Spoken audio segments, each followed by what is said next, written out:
Hey, Ashley from Tranquil Therapy here. I wanted to stop in because I've gotten an influx of clients with fibromyalgia that want more things to do at home to help them manage their pain. There's 2 different things that you can do. Today we're going to go over something that is meant more for those that can handle deeper pain without that causing flare-ups. As everyone knows, with fibromyalgia, everyone is different, everyone presents pain differently, and people respond to certain treatments differently. So if you're the type of person that can go into a massage session and get really deep work done and then feel better long-lasting afterwards, cupping might be good for you. Now, this kind of stuff, it is important to at least experience it from a professional first so that you know what it feels like, you understand any safety concerns that might come up. For example, you never want to place this over a cut, recent or not, even though it has closed up. The pressure from this, if it's recent enough, can open it back up, and that's not something you want. Never put it over any sort of growth like a mole or skin tags or something like that. Try and avoid placing it over those types of things, especially if you can't see where it is. If someone is helping you, tell them all of this info.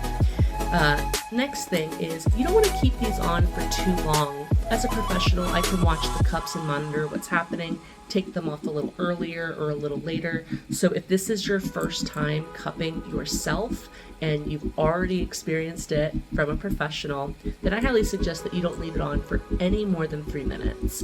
3 minutes will still get you some pretty good results, and once you're more comfortable, you can work up to 5 minutes.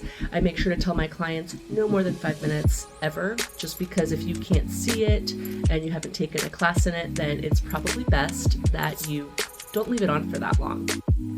Don't place it over a bony area.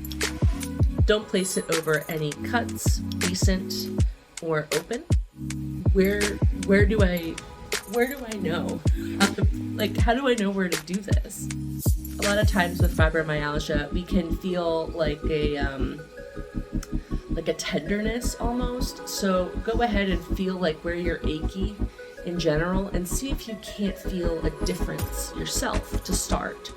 This could be tenderness when you poke a certain area. This could be referred pain when I touch my arm, but I feel it go up into my shoulder or something like that.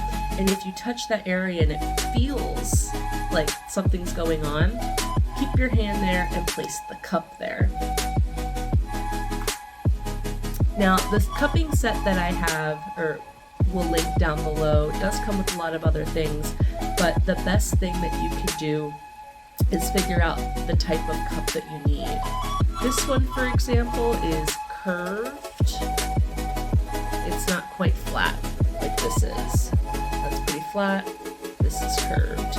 The curves are for places where there's not enough surface area. For example, the forearm, since it's not flat, it'll fit perfectly along that curve.